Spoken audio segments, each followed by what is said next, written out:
Yo, let me see. HHWH. Seems like I'm live in the jungle. Kind of am. Not got too bad a place here. Loving it. Last few days in Mexico. Starting to think I'm excited to get back to mum and dad to check in on them. UK for a little bit. Got a lot of cool stuff going on. One of the most exciting things about the UK is that TV thing. So TV opportunity number 2. This time ain't going to be on E4 for you, and it's going to be on the British. I won't say the word. BBC doesn't stand for British Broadcasting Corporation in my mind. But anyway, a couple of cool things to be excited about. But listen, yeah, I want to talk to this video about refocusing on things that matter.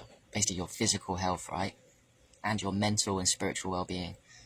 All tied together. But yesterday I really went for it. Because I have days here when I get lazy and I just can't be asked to... I can't be asked to 100% go all out. And I really shouldn't be like this, but I do get like that sometimes. And yesterday I went for a day where I just went and thought, it's in my nature too to be extreme, right? But it's not really extreme, and I just yesterday really focused and tuned in on my health. So I went out to the beach, I grounded for maybe like 2.5 hours at the beach, put my feet on the ground, I had my Kaniki tan-free shorts, which I've got on now. Which basically means that even my testicles can get the sunshine, which is amazing. Oh, we're done on the internet there. Take that off. So yeah, I lied on the beach 2.5 hours. The sea's very dangerous where the beach where I was, so I didn't get into the water. But I got loads of sunshine all over the place. Grounded. So that was a good. That was like a it's 8 o'clock here, by the way. Coming 10 past 8. So it was about early in the morning yesterday. I had my 1 meal a day only, went to get some nice vegan food, and then I thought in my room, do you know what, today's not going to be a day of doing things as much as taking care of myself in this room. So I did. I had my Rife machine to my right, so I put myself on my Rife machine for a few hours. I had the day all planned out, and one of the key parts of my day, which I don't often talk about, which is super powerful and free, my Rife machine's not free, but it's fucking amazing, and since I carry it, I'm going to use it. But one free thing I've got here, like, over that location, there, I thought, you know what, I've got an idea. I'm going to make the most of something that I wrote books about and I think's fucking awesome, and I don't often make the best use of it, and it's called sunrise and sunset therapy. And I know in my head, 2 hours before the sun rises, there's infrared medicine, 2 hours after sunrise too, and the same applies for sunset. So before sunset, I was like, I went on Google, found out the sunset time, which was 6:48. 6 o'clock, I was out there. Okay, I could have gone a bit earlier, but what I did was I unplugged the laptop. I was watching movies, and that's another topic I want to talk about, if I get the time. So I went there, unplugged it, speakers, movies, and Kaniki tan-free shorts, which basically means I can be naked without being officially naked, even though I could be naked, because this whole floor area, which if you see the video, is fucking epic. But yeah, I spent my time out there with the sunset. I must have been out there for 45 minutes, watching a really good film, rewatching an old 70s movie called Dog Day Afternoon. Shout out to Brian Justice for making me watch that, because I used to love that movie. It stars, what's his name? Al Pacino is a young man who's gay, and his other accomplice, and they rob a bank, and it's a really good movie, and I enjoyed watching it. So basically, I'd done the Rife, I'd done grounding yesterday, I'd been practically naked, getting powerful Mexican summer sun. When I came back inside, oh yeah, another it was a joke, the Rife for 3 hours. If I put myself on the Rife, and I have another explanation. I have another perfect explanation why this Rife machine is so fucking powerful. What it does is it puts frequency into every cell of the body, and guess what also it does? I figured this out, and Farah, if you're still watching, you'll like this. It's basically like grounding, but more powerful, but on equal part of grounding. Because I love grounding. When I used to do it every day, I used to feel so different. I can feel, with grounding, you see, the negative ions go in through whatever portal, if you put it through your feet or skin. In time, particularly 40 minutes ideally time. 20 minutes is amazing. But 40 minutes, it's like the medicine goes into every cell of the body, but it can't hide. Because it can't.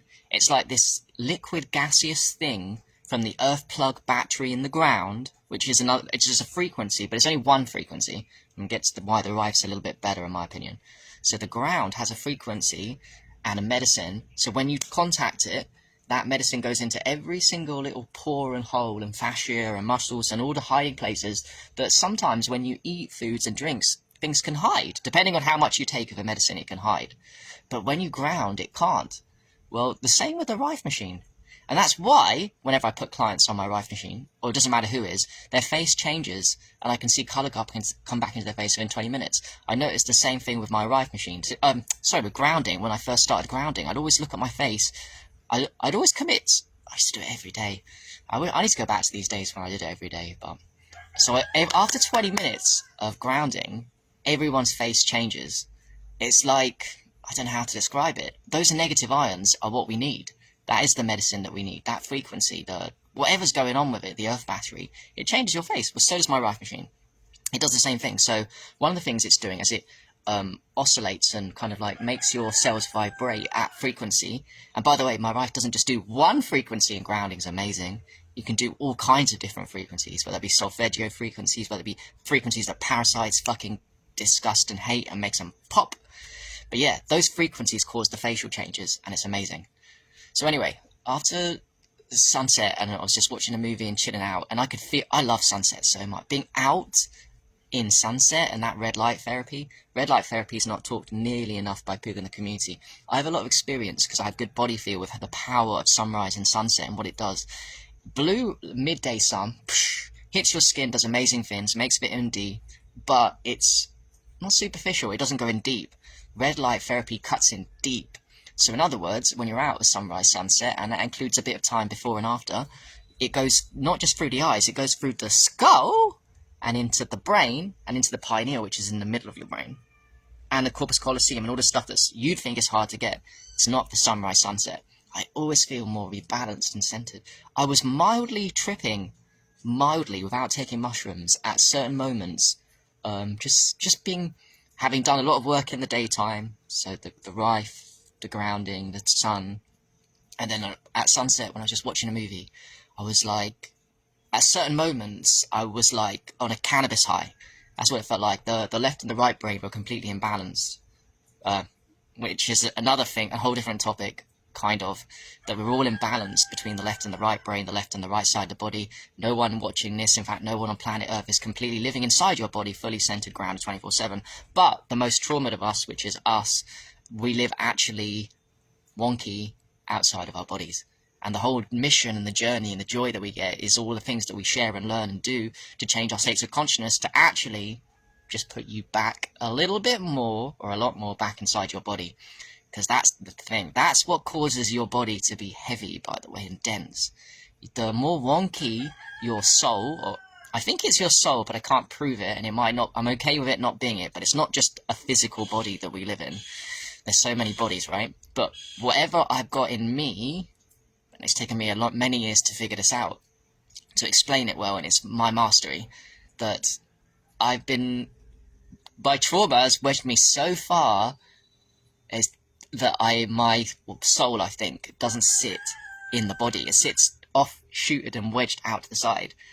That's okay, because the joy is when I do certain things, like, I was like, when I was at sunset yesterday just watching a movie and doing all the things before, I felt myself come back into states of being that I can get when I smoke a lot of sativa or indica cannabis, which extremely grounds you and puts you back in the body. One of the reasons I love cannabis is it definitely rebalances the left and the right brain hemispheres like you wouldn't believe. So yeah, I was getting mild trippiness. And another topic, I guess, is red light therapy can cause DMT release and trippiness, and when you do sunrise, sunset, sun gazing, it can cause that. So it was amazing. Anyway, I came back in here, and then I thought, okay, I'm on a roll today. I'm going to take my health, like, I'm just going to do extreme for experiment. I want to be more in my body, yeah? So I did the yoga inside here, and that was fun. I love my yoga set, and I haven't done it in a while, but every time I do, I always feel good. And a part of me was thinking, but Harry, you're watching a movie. don't do the yoga. A very small part of me. But I thought, now I'm an experimenter, aren't I? Let's see how high I can take myself without using any plant medicine today. Because I've actually run out of plant medicine, I need to buy some more. I should have used imagine if I did all this with a microdose of mushrooms or a microdose of THC or something. But anyway, yeah, did the yoga, sat down, and then started watching another epic movie that I specifically chosen called The Dark Knight Rises. So after Dog Day Afternoon, which is a great 70s movie classic, I watched The Dark Knight Rises, and this time I just sat down because I'd done a load of shit during the day and chilled. And then I realised I was in a very high state of consciousness because, and this is another thing I want to share, whilst I was watching Dark Knight Rises, which I'm sure everyone's seen, and Christopher Nolan's an amazing director, Batman Begins is cool, Dark Knight's amazing, and Dark Knight Rising is the best of them all. The guy's a legend. But whilst I was watching it, I took myself back to the first time I watched it, because that movie's amazing, and at certain moments, I was crying, and I thought, whoa, okay, so the first thing was, cool, this amazing movie, and it has something in The Dark Knight Rises speaks to my soul, and that's why it's not just, it is well directed, it is well acted, but it's the actual story of The Dark Knight Rising. And a good 3 or 4 or 5 times I cried during that. But I want to say as well, I probably wouldn't have cried in my normal current state of consciousness. What I noticed from yesterday's lesson is when you raise yourself in consciousness so much with so many health protocols, plant medicines and all the things that I did, all the things you know, I get more emotional. It's like not crying is not good for me, man. And this has been my case for the last few years. I haven't been crying enough. And yet, the last few months on this Mexico traveling trip I have, which tells me from yesterday's lesson that I don't work hard enough for me on my physical health.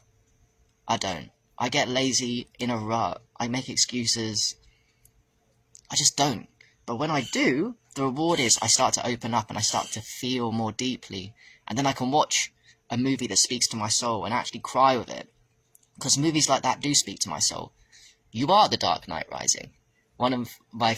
there's so many cool bits in that movie, but one of the things I guess I'll never forget is that bottomless... that pit where apparently was Bane climbed out of. But actually it wasn't. It was Madria Cottier that actually climbed out of it in the end, you find out.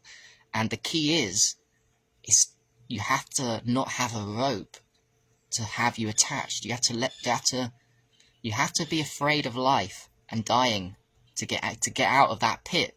And the way the kid did it was every other person never got out of the pit because they were using a rope to hold them on. They were having a safety blanket. So when you take away the safety blanket and you genuinely have a possibility that you can die, you will fucking do it. And that's what the Batman did. And that was one moment that made me cry.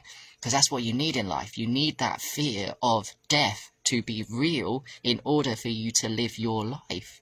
There is no meaning in 3D in life. There is no meaning in 3D in life if you think you want to live forever and want to live to 1,000 years old. Fuck that shit. I want to live to 80, 70, same humbly as everybody else. Because the meaning of our lives in 3D can only come across through dying. It's the only way, the only thing in duality that gives life meaning. So why are we trying to escape death? I'm not even talking about us. I'm talking about people that transhumanists and all these weird people that I don't even know who it is, but people that trying to escape death don't get to live life. And that was one of the points of The Dark Knight, you know. That movie is so fucking cool, by the way. Like when Bane goes, you merely adopted the dark. I was born in it. Well, I know certain moments when I cried because there's a Batman in me. I could feel it, and I was at such a high frequency. I was like, wow, that's me. It's not a movie. Movies aren't for entertainment. That's the illusion of movies like The Dark Knight Rises. That's the illusion for the masses. The director doesn't do it for entertainment. There's a deeper meaning, and that's why I cried in it, because when I'm watching a movie, that character is the story of a struggle from zero to hero, literally from zero to hero. That is you. That is me. And that's what makes me cry about it, because that is my life that sometimes I don't reflect on, or I don't feel myself at that frequency that I am that person. But when I actually am. We all are. We are all movie book characters, comic book characters, that have gone through journeys of incredible suffering to get to the places we need to go to, and we've all been through a hell of a lot. We don't need other people to validate that for us, especially your blood family, but it's the truth. And yes, that's all I want to say on this video, that when you, like, for me, it's not good for me not to cry. It's a blockage, and I've been crying, honestly, much more the last few months, more than I ever have in my life. It's a frequency thing, actually, and it's weird to admit, but yesterday really sunk it in, and this video I'm talking to you really sunk it in to my soul, that crying is good. And one thing I've noticed, actually, when I've been crying much more the last few months, is it brings out in me much more compassion than I normally have. I understand we all have compassion here. I don't want to see people go through. When I see others in similar pains to me, I don't want to see that. But when I cry more, it brings out more compassionate side to me on Facebook and in the real world. It's something that I've noticed. So I do encourage others, and I've always encouraged others to cry more. I mean, I used to cry loads when I was going through the worst days of my life. I would go to my room every night and every evening I would go to my room and cry a load. And then the question I'd ask God is, because I did believe in him, and I'm glad I did, because that's what got me out of it. I'd say, why God me? Why God me? But it was a victim thing. It was like, fuck, why am I suffering so much? Why? Why, God? Can you please stop the suffering? That was all that was going through my brain all the time. And it was so hard to be me. But I know now, because I've met so many of you on Facebook and in real life, one of the most important things for my healing was to get out of the mindset that I was suffering the worst, even though it felt like the worst. It wasn't, because I know that a load of you suffered, and it's not a game of who suffers more. I don't think so. It's a game of almost everyone on here has suffered equally. I know we play the game, our ego plays the game of I've suffered the worst and all this bullshit, I'm the ultimate victim. I played that game for many years, but it's just not true. It's equal, fucked up, terrible, dark suffering if you go back to what you was like 10, 20 years ago. I can't even truthfully remember how bad it was, but I know, because I can give you highlights of having to cry every single fucking day. I can tell you that I remember at certain points,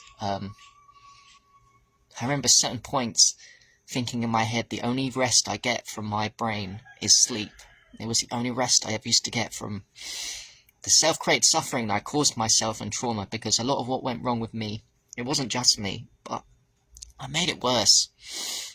It wasn't just me, and I chose it, but I made it worse. And I remember thinking, man, the only break I get is sleep. And I'd wake up in the morning, within 10 minutes, my brain would go back to the darkness, and I'd have the whole day in darkness. The whole day screaming in my head and all that shit. And I would think to myself so many times, the only break I get is sleep. What kind of a life is that? But it was a good life, because it's created all that I'm doing now. And I'm okay with a lot of things. I'm okay with being extremely wonky in my body, learning to put myself back together again, because I know that I'm not alone. I mean, if I truly was the only person suffering this bad, I wouldn't want to be here. But I know that's not true anymore, and I know there's important work to be done, and I know that what we do is incredibly important work. So mad respect to you all. Keep doing your shit. I don't want to see people give up. I don't want to see people check out early. I don't want to see people not understand that all of this has a deep meaning for your life. It has a deep fucking meaning. There's a higher purpose behind everything. If you look at the story of my life, everything has happened through God.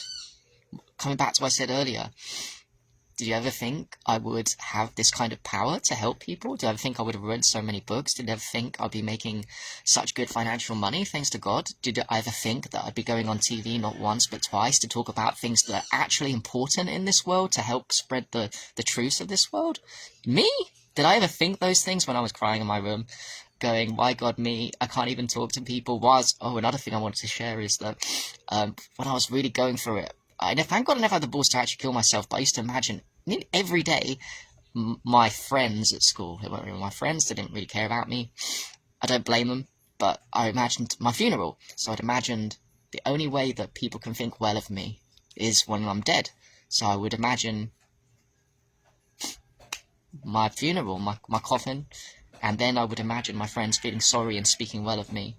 because I'm dead. I used to do that every single day, and that used to give me such positive emotions of serotonin, dopamine. I don't know, that was fucked up. I used to imagine my funeral all the time. I thought that's the only way people are gonna like me. Yeah, crazy stuff.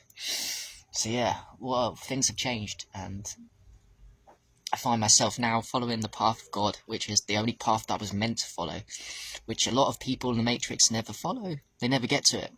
But the lucky ones do. And that's good, because I'll always have that. I came here to do the mission, to grow, to evolve, to upgrade myself a little bit for the next journey. And I will miss this life, even if we've got loads of others. I'll miss this specific trauma and this specific challenge, drinking urine and doing all the things and traveling the world and meeting people, learning lessons for relationships. I'm going to miss it all. So yeah. Oh, thanks, Erin. Appreciate anyone that's watched this that's got any value. I went all over the place, but shared a lot about being wonky, focusing, and this is for me, focusing every day on working on your vibrational state and being a bit more disciplined, because there's joys in that, whether that be crying more, being more real, being more authentic, feeling better, feeling more inside your body. I'm okay with a lot of things. I'm okay, quite honestly, always being wonky in my body. If that's what God wants, if that's what I've chosen before I came here, then that's what I'll do. Because that's just focusing on the wrong thing. That's just for me focusing too much on the different thing. But I'm not negative. I just observe these things. And I know that everyone doesn't sit. Their soul doesn't sit quite right inside our body. Most of all, the people watching this. And I care about you guys, and it doesn't feel nice, like I did that post yesterday. It doesn't feel nice not to feel grounded and centered in your body. It doesn't. But there's ways around it. And one of the ways is just to hang around the right people that don't judge you for it. Most of all, our blood families tend to and don't get us. We don't hang around people that don't get us, because that hurts your soul. That hurts you. The people that tell you all the things that are wrong with you and not the things that are amazing about you right now are not your blood, not your people you need to hang around. You need to hang around people. You need to hang around people that are higher vibration but have been through similar shit to you. People that can learn from you, that look up to you, and people that are on your level. It's those three. And that's a cheesy self-help thing, but true. Hang around people that are better than you at things you want, things that are on the same journeys, the same level as you, and the people that look up to you. And yes, I'm judging, but it's true. We live in 3D. Not everyone's at the same level. Not everyone starts at the fucking same level. I believe that. I know that. Not everyone starts at the same level due to your prior past lives. So how can we not say that everyone's at the same level and we shouldn't judge everyone and everyone's equal and everyone's, yes, underneath it all in 5D, everyone is equal and there's nothing wrong. Let us all look forward to 5D land when we die, but we're not in 5D. We've got a good 70, 80 years, most of us here, of life to enjoy. So there are levels of different levels. So hang around people at different levels, because almost certainly no one's at the same level, right? We all have different qualities and gifts. And lastly, I'd say, for me, my journey has definitely been one of constant reminding that the people that I always tended to think with my ego that I'm better at always humble me when I meet them. It always happens. And that's probably one of the, just say it to you guys, one of the biggest reasons why I like to meet people is because I get humbled all the time. Meeting the little people. What is the little people? The little light workers. And I think that's a lesson Lee Alkali's, my ex-best friend, never learnt and needs to learn. Because he truthfully never saw the good in all the light workers in the world, the little masteries. And I can't but not be authentic and true and real. And when I meet people, I'm like, yeah, I can see your little light. It might be different to my little light, but I can see it. It's a different angle and it helps me. And I can integrate that into my being. So keep shining your little light, because your little light is different to my little light. I have different strengths and qualities. You might look up to me for a load of things, but trust me, everyone has their weaknesses here. And my weakness is your strength, and your strength is my weakness, is often the way of the world. Which is why it's so important for us to make friends with the right people. And build teams. And set up projects together. Because if we're all different, we can all cover each other's backs for weaknesses and strengths.